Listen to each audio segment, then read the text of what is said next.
cool. Hey, I want to check this out. Hey, oh, hey. You're not my friend.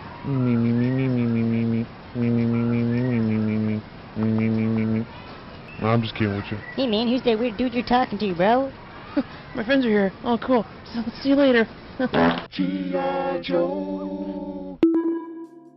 Hey guys, I'm Joe Zieja, the founder and CEO of LearnVoiceActing.com, where we empower the next generation of voice actors to seize control of their career, stop asking for permission, and get behind the mic, no matter where they are or how they got started. One of the cool parts about living in a time where the world is so interconnected is that we can import all kinds of great stories and information from other languages and cultures and people groups. It creates this wonderful melting pot of media that pervades everything we do and everything we consume. The problem is that not all of us are polyglots. While in some areas of the world, it might be normal for someone to be very fluent in 2 to 3 languages, such as in the middle of Europe, in America and Canada, it's increasingly rare where you have somebody who's fluent in even 1 language. Like, let's be honest. Trust me, I've spoken to Americans. So, in order to make this media available, we need translators.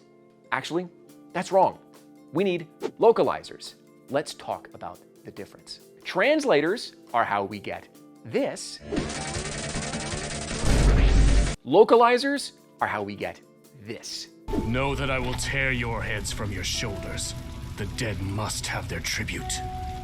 As big class reunions go, this one's gotta be the worst in history.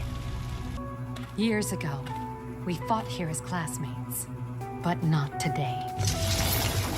When I use the term localization, I'm not just referring to the one-to-one transfer of words from one language into another. That's what I consider translation. When we look at storytelling, it becomes extremely important to translate not just words, but intent and character, idiosyncrasies, cultural norms, all that. The way we express character traits, things like bravado, arrogance, reserved, megalomania, manipulation, all of these things aren't just language dependent. It's not a one-for-one translation. These are culturally dependent. The way a person kind of tips their hand that they're a sly son of a bitch in Japanese is just not the way we do it in English. The syntax of the language is fundamentally different. Although the parts of speech are all there, they might be in different orders with different inflections. And there are many words in Japanese, for instance, that merely indicate some sort of intention, like a question particle that we certainly don't have in English. In fact, among even different English-speaking cultures, a measure of localization is required.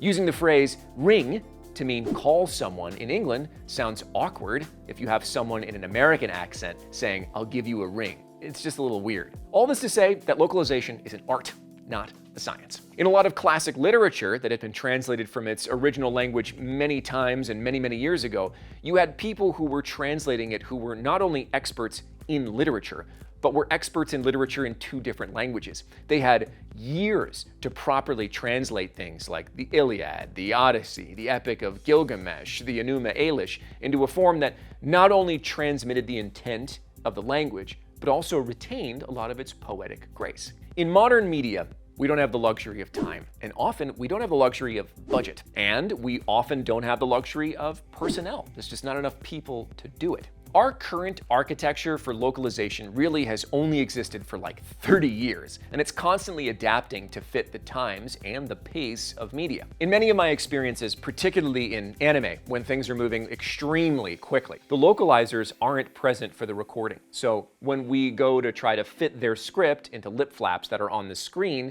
and we're kind of on a schedule, we find we have to change it on the fly because it's really expensive to call another session in the future. Hire in the director again, the personnel, the engineers, the actor, bring everybody there again because you couldn't figure out how to get something into the lip flaps and you had to ask the writer. The result is that it ends up being a strange and not necessarily full of expertise collaborative effort between the director, the actor, sometimes even the engineer, none of whom have any linguistic experience, trying to carry the intent of the original language forward so that they can meet technical requirements, like lip flaps. One of the best examples of a localization done well that I've been a part of was Fire Emblem Three Houses. I remember going to Nintendo headquarters just to kind of visit and say hi to the team after the game came out. I thought maybe like I'd see a couple people walk in, walk around, and do my thing. But I ended up walking into a room that must have had like 15 people in it, all of whom were localizers on this one project. These folks were proficient not only in prose,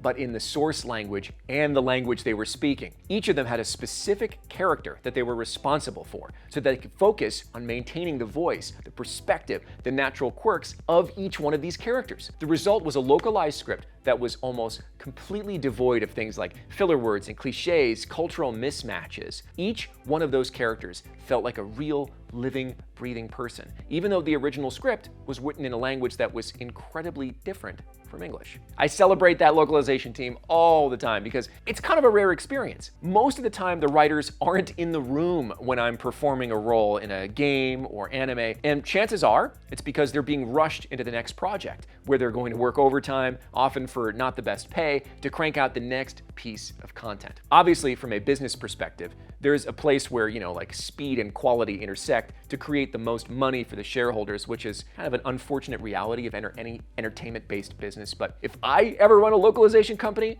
I would pour money and personnel into this part of game development. It really makes properties stand apart.